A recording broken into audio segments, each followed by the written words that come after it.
Sonic Unleashed has always been one of my favorite Sonic games, even when taking into account its negative reception around the time. The graphics, sense of speed, and story were all phenomenal. Quite frankly, I still think it's the perfect embodiment of the character and what he represents. But, you know, I couldn't help but think it was missing something. Say, Freddy Fazbear and Hatsune Miku? Oh yeah, now it's a 20 out of 10. So, unless you've been living underneath a rock, Sonic Unleashed was just ported to PC by Hedge Team, and to say it's amazing would be a dramatic understatement. Jumping from the original game on 360, and especially PS3, to this new version is like night and day. See what I did there? Significantly higher resolutions, uncapped frame rate that runs buttery smooth, despite the frantic, high-speed action on screens at all times, and doing what any good PC port does, giving us a ton of different ways to tweak the experience slightly. Now, none of these were available in the original version, and while they are very minor, they certainly do make the experience more enjoyable, especially for me. Finally fulfilling one of my greatest wishes in gaming history, giving me a toggle to turn off the Werehog's battle theme. Listen, it's a good track. I mean, we are playing a Sonic game after all, they all have good music, but I can only hear so many times before it becomes grating, alongside a few smaller options which are really only there just, you know, to feed your personal taste. You can decide if you would like the PS3 or 360 version of the day to night transition in game. Gonna be honest here, if you picked the PS3 one, you are seriously missing out. Now, of course, these are fairly minor changes. I mean, playing the game on Xbox Series X fixes the awful performance of the original console release, and is still an excellent way to play the game today. Which, in essence, is very similar to what Project Recompiled does. But I don't know, man, there is just something unreal about playing Unleashed on a PC. It feels just like yesterday that the best way to experience only a portion of the game on PC was Project Unleashed for generations. Now here I am running around Apostos watching the Ice Cream Man have a mental breakdown at 120 FPS and 4K Ultra HD clarity. Now, even with all those positives in mind, it's still not my favorite aspect of Unleashed getting a native PC port. Because while I can play this game non-stop for ages, sometimes I want a little mix-up, like playing as that disgusting creature from Garden of Banban. Yes, despite only being out for almost 2 months now, Unleashed Recompiled has an active modding scene. Now, being as new as it is, there isn't anything too crazy yet. Nothing near the scale as Project Overclocked for Sonic Forces. Great mod, by the way, you should play it. But you've still got a wide variety of smaller mods to choose from, things that tweak game mechanics, adds in a plethora of skins, and hell, I even found a custom level for a gameplay style I thought I'd never see get even a sliver of fan appreciation. So strap in, folks, as we take a look at a very, very small sampling of the mods on offer for Sonic Unleashed Recompiled. And I mean small because they keep coming out faster than I can keep track. Hi, I'm Sonic the Hedgehog. Do you like the way your skin feels on your body? By far the largest, and I would assume the easiest type of mod to create would be the skin replacers, giving Sonic an absolute boatload of new looks to try out. Some of them are fairly simple. For example, if you're someone who really liked the goofy looking soap shoes from Adventure 2, you can have them. I know, sacrilegious, but I never really understood the appeal of these things. I'd much rather have the blue blur rocking a pair of Heelys while running from the police. Although this mod might just change my mind. Created by Merc, who did an excellent job adding the new footwear to modern Sonic, which I believe is the model used in Sonic Frontiers. The model looks rather clean, and unlike most of the mods we'll be talking about today, this doesn't completely take me out of the experience. I could see myself throwing these on while replaying the game. And like I said, I don't really know why, but I like them so much here. Just something about it, man. But hey, if soap shoes aren't your thing, you could slap on some clean Jordans! Oh wait, that one isn't real. Yet. Aside from tweaking Sonic's appearance, you can also switch him into entirely new characters, like Knuckles, Shadow, and Freddy Oh, don't worry, we'll get to you soon enough. But the scope goes past the video games, including characters like Tangle the Lemur and Whisper the Wolf from the IDW comics. Granted, their models do look, well, a bit, blocky to say the least, which I'm assuming is due to the fact that these models seem to have been ripped from the mobile game Sonic Forces Speed Battles. But even then, when compared to the original, these definitely aren't the most polished, appearing very stiff when in-game, most apparent on Tangle. Dear God, look at that tail. But it's still cool to see such iconic characters from the comic series blitzing through these awe-inspiring stages. Too bad I'm garbage at the game. However, despite what international copyright laws may have to say about it, the modding community is by no means limited to the world of Sonic, giving them free reign to do pretty much whatever they want. Whether it's turning Sonic into his alter ego, Spider-Hedge, or just straight up turning him into Spider... Oh my god! What is that thing? There is an incredible amount of characters I would have never expected to see in one of these games. Sure, lots of them are just simple model swaps, like here, where I turn Werehog Sonic into that green guy from Garden of Banban. No, I will not learn his name. However, some modders went that extra mile for their creation, giving their characters unique animations and voice lines. Case in point, here's Goku from Dragon Ball. Although it's a bit weird since it's Kid Goku here, but his voice clips are very much not that. Alright! Is that all you got, fat? Not enough for you? What about that Hatsune Miku replacer mod I used in the intro?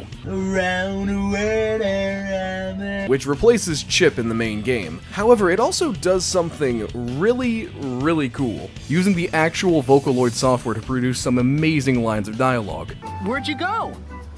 Oh. Remember anything yet? Nope. It's adorable, and also incredibly stupid in the best ways possible. And to loop back around to the world of Sonic for a second, there is this great mod which brings one of Sonic's greatest, comic only, villains to the game in a phenomenal manner. Meet Scourge, an evil Sonic from an alternate dimension in the Archie comics, who turns green, then gives himself a new name, before ultimately being wiped away and our universe reset because this guy really wanted to keep his Knuckles OCs to himself. Who, like in other mods, is complete with an amazing model, although it can look a bit washed out in some of the brighter stages, and original voice lines, something I only ended up figuring out after falling to my death again. I'm not very good. Also included in this category of new model, voice lines, and animations, we have the world-renowned haunted animatronic, Freddy Fazbear, who speeds across the shattered world hunting down anything that is purple or metal, only to turn into Nightmare Freddy once the sun goes down due to William Afton. Aftoning all over the place? Okay, what more do you want me to say? Just look at it.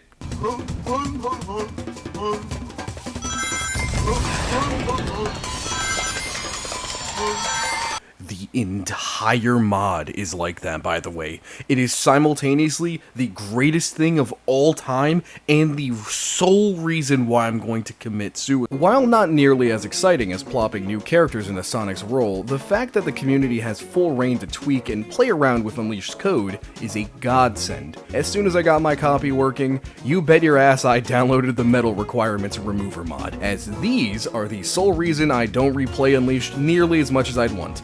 That's right, I don't mind the Werehog or the Overworlds, it's the fucking medals that make me want to stop playing. Luckily, this mod completely circumvents my biggest issue. Although if you're someone who really dislikes the Werehog stages, there are definitely mods to help alleviate the frustration.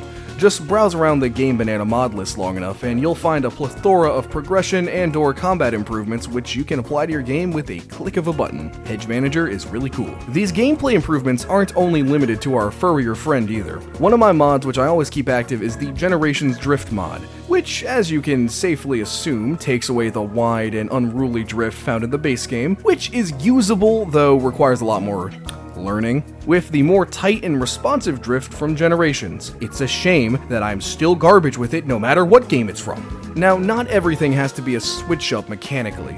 Say you're looking for some new scenery in this classic title. Well, it's not in the part of the game you were hoping for, but look at this! We're playing Chunan's Werehog stage in the daylight. Okay, maybe it's not as cool as I think, but hell, I find this gorgeous. Especially in Apatos. The bright sunlight beaming down on the concrete, and that lovely bright blue sky peppered with fluffy clouds. Not to mention that with the shift in graphics, some of these stages can seem remarkably unrecognizable. Now, I wouldn't be so bold as to claim that any of these stages look better artistically. There are more than a few instances where you can easily tell that these stages were really only meant to be seen in the dark, where no one can see me coming, but it's certainly nice to say the least. Now all I need to see is the day stages at night and my life will be complete. Please, please, please someone make that mod. As to be expected, the least populated category for Sonic Unleashed mods right now are custom stages. Now, the future is certainly bright in this regard. Take a look at both Sonic Generations and Forces as the perfect case study.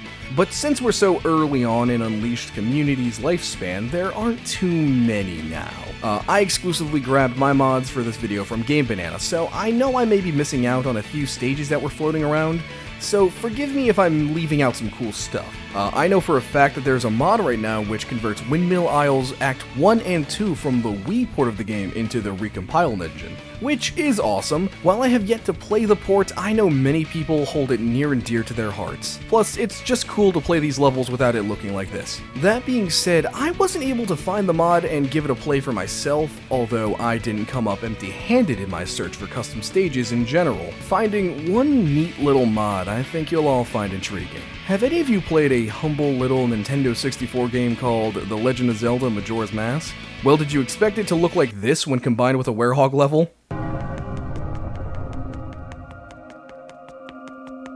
No? Good, because this only happened due to a conflict when I left on the day lighting mod. Here is what it actually looks like, and don't mind Spider-Man, we're having him put down this evening.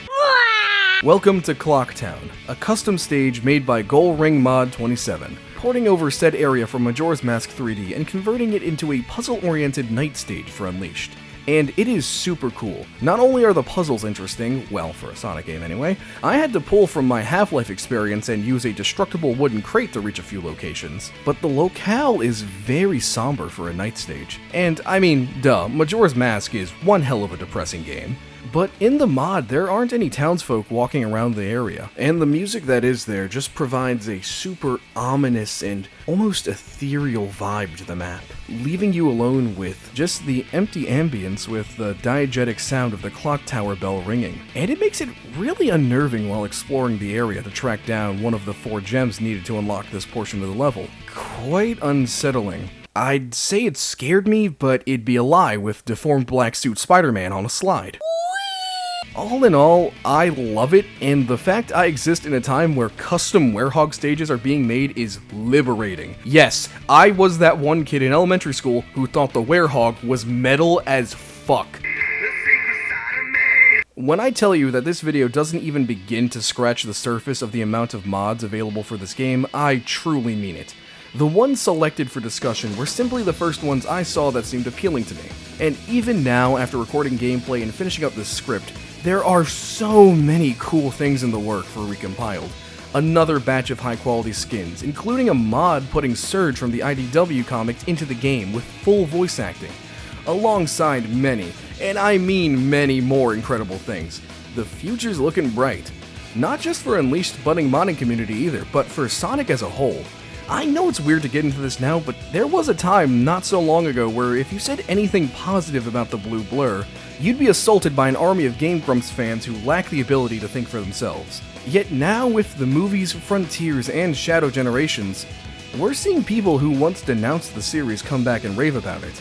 IGN, as a matter of fact, had the biggest switch up in history when it comes to Unleashed. So yeah, it feels pretty damn good to be a Sonic fan right now, which is why I decided to team up with my buddy JustinDG and start a channel all focused on the Blue Blur himself, which will be linked in the description down below if you're curious. It doesn't have a lot of content, but it will soon. Now to play me out, enjoy more Miku clips. No. I swear I am working on that FNAF video, okay? I'm sorry it's taken so long.